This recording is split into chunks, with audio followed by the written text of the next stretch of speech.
And ultimately, I think one of the things that's most intrinsic to what makes theater different from television and film is the presence of an in-person audience. And that's something that we only experience in theaters, whether or not what we are seeing is theater. Having an audience is great because someone else is sharing in that story. If we look around, it's very difficult to be a theater artist during this pandemic. Having an audience, like an actual real one, like right there in front of you is just fantastic.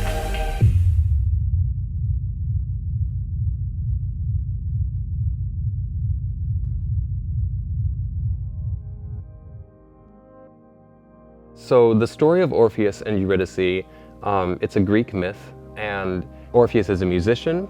Eurydice is sometimes known as his muse. And on their wedding day, Eurydice gets bitten by a snake and she dies. In one way or another, Eurydice dies and goes to the underworld, and Orpheus, compelled by his love, needs to go down there to save her. And she's living her own life down there. In this play, she meets her father, which is kind of a fun little twist. And since Orpheus is so grief-stricken, he goes down to the underworld to get her back, and he does this by playing music, which I believe in the myth it says something like, the music is so sad, it makes the rocks weep. But there's one rule, that as they leave Hades, he must be in front of her and he must not look back. He looks back just to make sure she's there, and so he fails and Eurydice dies again and is stuck in the underworld, and everyone's sad. The story just ends sad.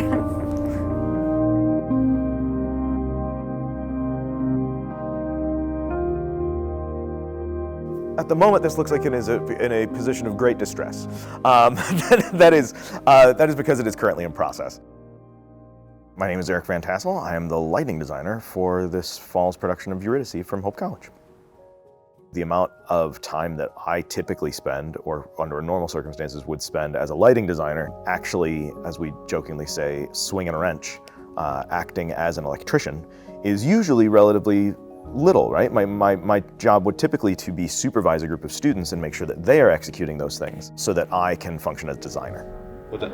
I want to clarify that I understand this lightning thing. Do I have to bring the slider up then? No, you don't have to do the slider at all. So the two buttons at the bottom of the slider, the bottom button, the one that your finger is on, is the bump button. Take your stage light fader and pull it down just a little bit.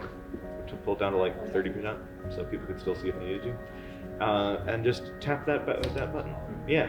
So if you want, or something like that. Looks like lightning.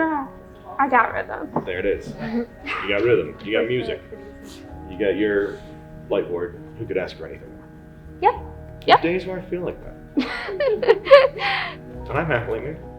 Oh my God. Last year, I spent a lot more time executing my own and my colleagues' designs so that we could work without putting as many students in danger or having them need to work with each other in close proximity. The 2020-2021 school year, we had the ability to plan ahead and make sure that we were fulfilling the needs of our students and of our department. So we worked really hard. One of the challenges was that we couldn't use student crews as much as we normally do. So the amount of individual effort by individual faculty and staff was significantly higher. Last year, because of the pandemic, the timing of the retirement of our scenic design professor resulted in us not being able to hire a new scenic design professor immediately. We had to design in-house, and we don't have a resident scenic designer. So our technical director, Stephen Krebs, and Eric Van Tassel, our lighting and sound designer, and Ken, a staff lighting and sound technician and sometime designer. I mean, everybody jumped up and did extra work. One of the ways that this production of Eurydice is unique, as far as past productions at Hope, is our work with an outside scenic designer. That's not to say that we aren't familiar with using scenic designers that are not part of our department. That happens pretty regularly. But so Lisa Borton, who is our scenic designer here for this production, she is also a graduate of Hope College. She's actually new to the Holland area, moved back here just this summer. So I was, I think, approached by Michelle maybe in late July. They, needed a scenic designer for the year. It kind of came out of the blue. I wasn't expecting it. I hoped that when I moved back to Holland, I would have some opportunities here. And so then when it came, I was totally surprised. And she's a fantastic scenic designer, but she also is in the midst of a career change and sort of has a new day job, in addition to being a scenic designer. Like technically just the stairs that I'm going to be using and how those are going to move and stuff, like to get onto that platform a lot, like that's a little bit like, I don't, like, Right. it's just like, I don't know, so like that's the only thing for And me we just right now. have to be prepared and Yeah. tech to take enough time that you guys are comfortable, and we might have an idea and it might not work, so then we have to come up with another idea. Because we haven't had the set to really get to know, we have to give ourselves the time to do that, and because it's a short enough play, I think we will have the time to do that. I know that Lisa was talking to me about the string house, but I don't know when it's gonna be. Yes, anytime she wants to come by and stop rehearsal so we can figure it out, but I don't think they're ready to do it. So that's probably gonna be part of tech, but maybe she would stop by Thursday if she has something ready by then. I'm also hoping that you're kind of getting itchy to put it together. And so you should. So right now I like that we're not. So it's like your horse is waiting at the gate. So that Wednesday and Thursday, the intent is for you guys to put it together and feel confident about where we've arrived, feel like you have, you know, a journey to go on. Because as I've said before, when we go into tech, there'll be a lot of new things for us, and so we'll lose a lot of what we think the play is about as we have to solve all the technical issues, but knowing that we've been there will then give us the confidence to get back there. If not Sunday night, a tech run, hopefully by Monday's tech run. At one point in my career, in my education, somebody said anytime you add a circle to a set, it increases the budget and the time by 3. So this entire set having a large rotating round shaped unit, I knew was gonna be a challenge. Anytime there's moving pieces and parts, I get a little bit nervous. And so I think figuring out those transitions and taking the time to figure out who's supposed to be standing in a certain place, also making sure that the actors can say their lines while they're doing that thing. It's already on the platform, so let's practice that. Okay. It's such a short thing, from breathing to So, knock. Don't get on it yet, because we'll put you on there when we do this, when we move back. So, restore, back to 1. Often our single strut is our answer. And it's there. And tell you what I would suggest actually doing, because this seems silly, but rather than going from here, going back, do unbreak, move, break, go. In a stage note, Sarah Ruhl is talking about the sound of dripping water is present. And so I like lights, and I like lights in a set, and I think that they're lots of fun and they can give the lighting designer something to play with, and also giving the world sort of a like creepy, weird kind of shape. Exposed light bulbs are definitely a thing that show up on sets a lot, and so initially I wanted to wrap them in that weird, it's yarn, like large quilting yarn, wrap them in that, and then we sort of wrapped half of them and we started tech process out with half of them wrapped, and I said to Dinah, do you like those? I'm not sure if they're looking as clean as I want them to. And she said, well, that's what makes them weird. Like, we don't want raw light bulbs, we want weird. And so being able to kind of give the world also some vertical height was important, because really the only other vertical element is the rotating unit on the set, and it's caps out at I think 8 feet in the air. And so you have another 12 feet vertically that you kind of want to look at filling and at least creating a full picture. I rely on everybody else doing their work. You have to have some ability as a director to see how all these pieces do fit into this picture, which doesn't mean that there can't be dissonance or collision or juxtaposition, but that everything on stage matters, and every choice should be a choice. And if you haven't made one, you've made one, because it will be there. I'm grateful that I had designers that were game and that have done their work so that I can respond to their work, and I might go, oh, how about this? How about that? Solving how the string room is created.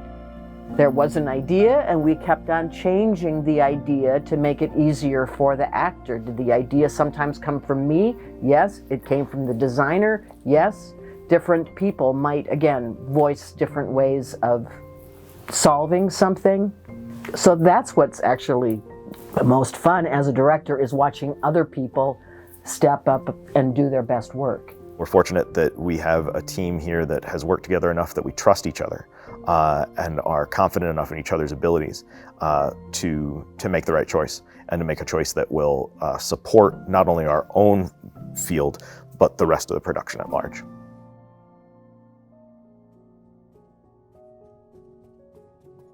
My name is Lydia Konings, and on Eurydice, I was the stage manager. In my opinion, a stage manager is a facilitator of communication. So I send a lot of emails, I sit in on all the rehearsals, I sit in on the production meetings, I'm the person taking notes, making sure everything goes smoothly. And then during tech week and during the show, I'm the person calling the cues. So for people who don't know, every single time that a lighting or a sound thing happens, or in this production, we actually have light bulbs that come in and down, that's all a cue that I have to call. And so the designers will give me their cue list, and then I call the whole show. So every time something happens that's not actor related, it was me telling people to do it. So if we can just take it from I'm growing, can you tell I'm growing? Sometimes it can be hard because I've seen this show hundreds of times at this point, but I really appreciated just how beautiful this show is. It's kind of hard to picture that until you get into Tech Week, but I was literally blown away, and it's hard to not be immersed in the show every single night. Like, I feel like I'm right there with the actors, like I'm looking up. At this point, I think I had most of my cues actually memorized, so I didn't even have to look in my call book very often. Something that Dinah said early on when we started this process together is that she really wanted stage managers who were able to kind of like get out of their books, which I think is really an interesting concept, because I think for a lot of stage managers, you're so focused on like, what does the script say? What does my call book say? But she really emphasized she wanted someone who was able to like be there for the artistic process as well, and to be able to like get out of that and really just see the show for what it is, which I personally try to do as well in my like stage managing style. So I really appreciated that. But it was just like a really fun process to be able to kind of like do that call and response with the actors, because I'm just there in the booth responding to what the actors are doing on stage and making sure they're lit up and things like that. But it's just fun. I really enjoyed it. My name is Greer Gardner. I am the student costume designer for Eurydice. One thing that I really love about costume design is just like, I feel like it's the cherry on top. It's the last thing you add at the end of Tech Week, and it's the final puzzle piece. It just transports you into this world of wherever this play is taking place. Another thing that I really love is there's a lot of symbolism in costume design, and I love analyzing the characters and the script to find little things, hidden things to portray within my costumes. In the script for Eurydice, the playwright, Sarah, she wrote that she was going to be in a lot of different like time period where like clothing. So we kind of wanted to stick with that, saying like she's going on this trip, she's traveling, she's going through this adventure, it's her story. So that's why I tried to pick with their swimsuit at the beginning was the 60s and her wedding dress was the 50s, and then more of like 80s or 90s for her slip dress in the underworld. And I went with a slip dress. Originally it was written to be a traveling suit from the 30s, but we went with a slip dress of kind of like she fell out of her wedding dress, and that was the dress underneath, or kind of also a play on nowadays where a lot of weddings, the bride will have her ceremony dress and then a reception dress she changes into. So that also goes along with why she wasn't wearing shoes, is she fell out of them too.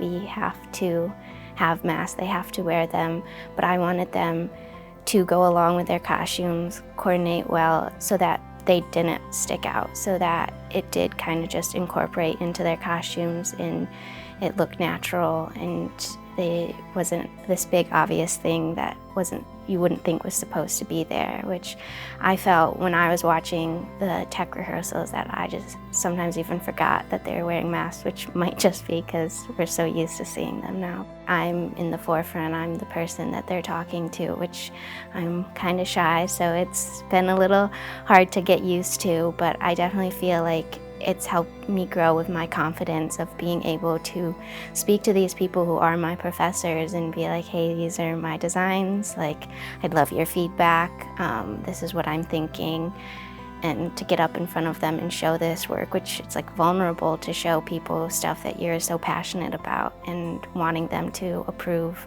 of your work. And so yeah, it's been really helpful with my confidence to be able to step into this leadership role and be the main person in charge.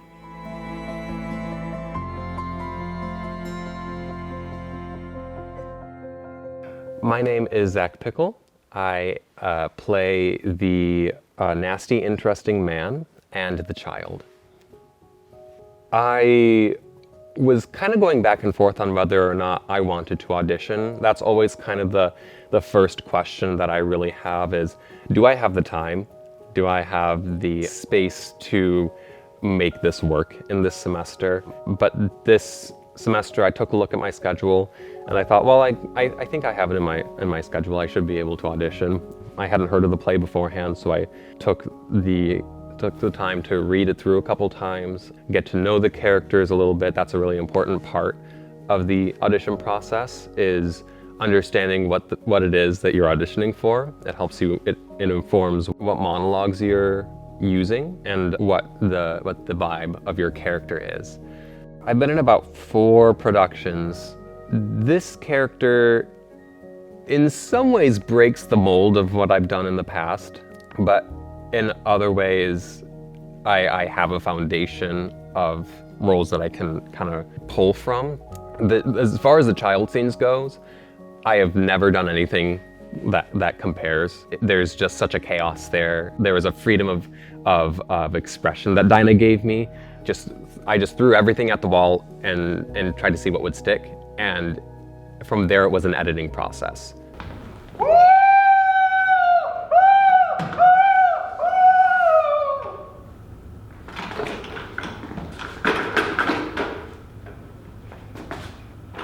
As far as the nasty, interesting man goes, that was the hardest character for me. And I knew that going in, that character was going to be a difficult one to work through. He feels like that macho Disney villain character. Just this hyper masculine, hyper perverted and sexual being that I had a hard time grappling with and a hard time wrestling with, because every inch of my being just did not want to be that. As far as the tricycle and the stilts go, both of those elements are baked into the script. So I saw both of them and I went, huh, that's kind of fun. That's kind of interesting. I'm growing!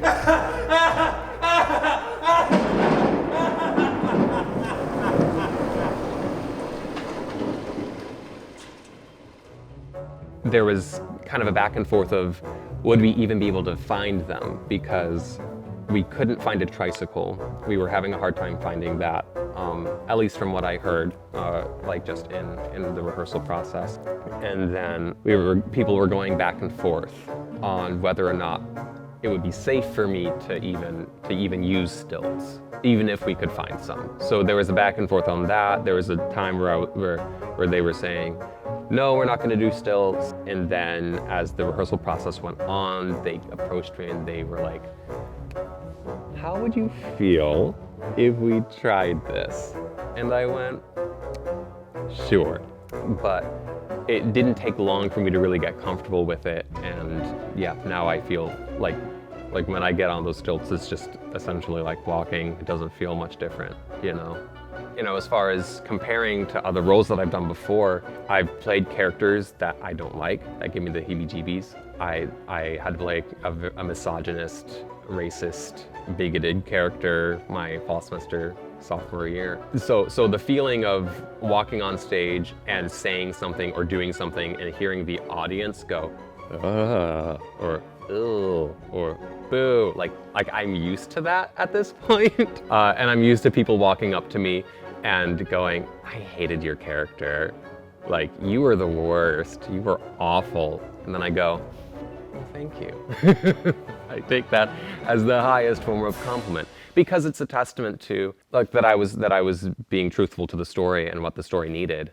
If I just played it as a good guy or didn't go full in and played a weak character, then I'm not serving the story, and I'm not serving the good that is in the story, you know? Not stepping on what she's gonna do, which is, Yeah. it's his handwriting. So if I were to be like, this, she grabs the letter, comes around, wake up, and then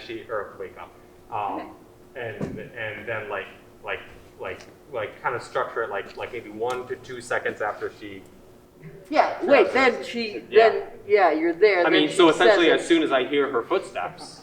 Yeah, you want to get past her, you can turn like, where did she go? What happened? Right. And then she says her line. Right. It's his handwriting. Well, of course, because then you moved on to the next thing. Right.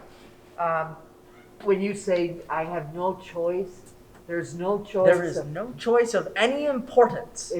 I think it's of any greater importance.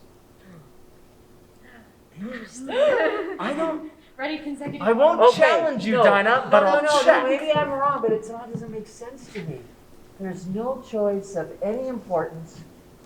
What? There is no choice of any importance in life but the choosing of a beloved. But maybe I gotta hear somehow. Okay. I'm not sure. I'll lift it up more. I say facetiously, but also honestly, I'm a very good caster.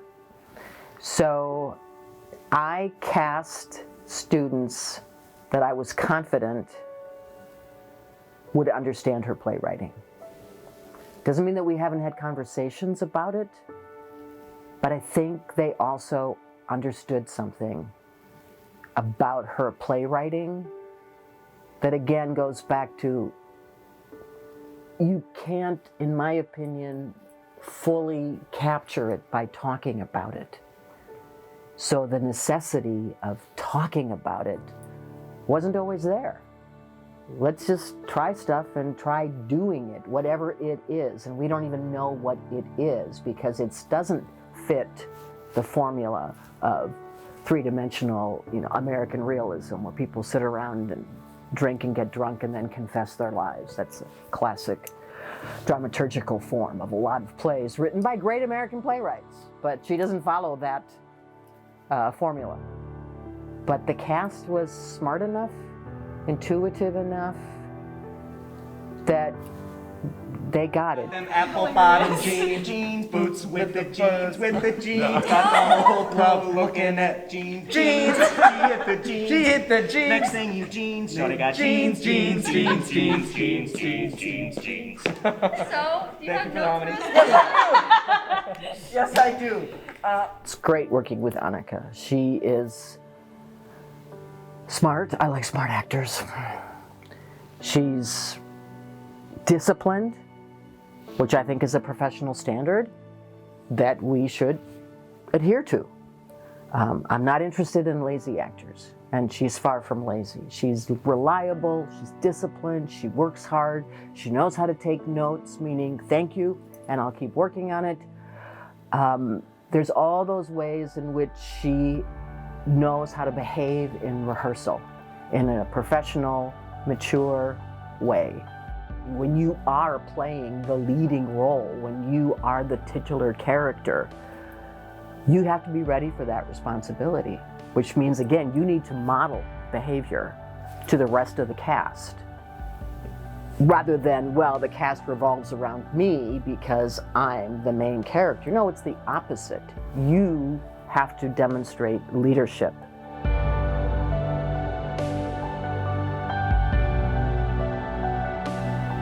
rely on each other, trust yourselves. I always cry. Oh. Very good So you were well cast. I felt like you understood the play from the get-go. Because it wasn't something that we could intellectually just deal with. It was like you have to just live in it. So live in it, stand by it, and have a good time. Thank you, Dinah. Thank you so much, Dinah. My name is Annika Decker, and I play Eurydice in Eurydice. On the day we got the cast list, obviously, I was really excited, but then, nervous all over again because, oh no, now I actually have to do it. And so definitely like the first couple of rehearsals, I was also really nervous because I was kind of thinking like, am I actually good enough to play Eurydice? It has just been really interesting to just figure out, Eurydice's motivations. There's definitely, pressure to be good and do the role justice. And, for me, a lot of that is also like making my director proud. I think Dinah is an amazing director. And, she always says she's a really good caster. So I was like, well, that means she chose me for this role. I hope I can live up to what she thinks I can do. The music came on again during the same sequence? What, you're jumping at cue or what? No, I had accidentally called the sound and the lights together on the wrong thing. So I have bolded it and have fixed it. Yes, but you did call the music for the stream room nicely? Okay. Like you waited? Yes. Until he made the decision or there was something? Yeah, yes. That was nice. Yeah, I like that. That was nice. He did a nice job too, but you called it nicely. And the curtain call music was too early. Let there be a moment. Okay. Yep. Before you bring it up, just because it Can give you that. let note us before. sit. Yes. Huh? Can give you that note before. Yes. Yeah, let us sit. It's not too long, but let us Yes. Think about our lives. 2, 3, 4. Give us Okay. a longer moment. It's Okay. not just a flip up. And then obviously don't cut the music at the end. Yes. Yes. Yeah. Really lovely calls on the following Orpheus before he turns that we just recently added. That's a tricky bit of calling, and you did a really nice job. That was the best of stuff. It's been good before, but that was the best of it. Yeah. You've been calling the show really well. Yeah, absolutely. Lost shucks, she says. Yeah. No. Yeah, no. Overall, So that's like, where hey, once that's in a while- that's why you get the you get the little notes is because Yeah. you keep yourself to such a high standard that when Dinah notices that you those are ones. Yeah, it's okay. That's a good problem to have.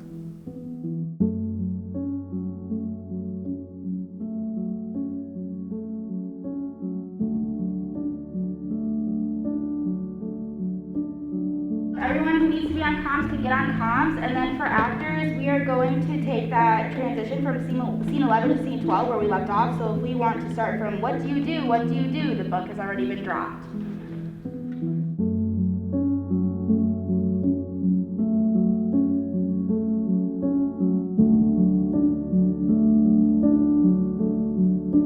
It's easy to assume when you first read the play that Eurydice is just very naive, maybe kind of dumb, and just like too head over heels in love, whatever you want to call it. I'm not interested in sentimentality. It has to be a genuine, honest vulnerability, and I think Annika has brought that to the role so that you don't go, oh, isn't she sweet? Oh, cute little Eurydice. And I think often, frankly, women are put in that category if they play a certain type of character. And there's strength in her vulnerability, and there's vulnerability in her strength.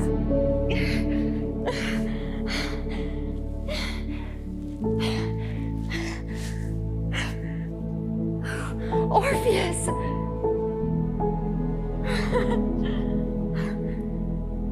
My husband! I think you can view it as Eurydice's giving up. She feels like she has nothing left. She doesn't have Orpheus, she doesn't have her father, and obviously she does not want to be involved with the Lord of the Underworld. So you could say it is Eurydice giving up, but I think it is letting go through taking your own agency. You think that it's going to change. Like, you come back every night thinking that maybe this time they'll get up the end of that like ramp and they'll get back to the overworld, like every single night. And I feel like this is the way with all classics. Like, it's a reason why it stood the test of time. Something about it speaks to us, whether that's the love component or the idea of like maybe it will change. This play, I think, has been so much of a different experience than any other play that I've done before, I think because of COVID. There's so many lives that were lost from this pandemic, a lot of loved ones that we've had to say goodbye to sooner than we thought. And that's how Orpheus is with Eurydice, that's how Eurydice was with her father, and then again at the end where they all have to say goodbye again. It's hard. I don't know what that models, perhaps. It models that we all deal with trauma probably in our lives, and we got to find healthy ways to get through it. I relate to this play because it's a reflection on what you lose when tragedy happens. And then from there, the question becomes, do you hold on, right? Do you try to hold on to what you lost, or do you move on?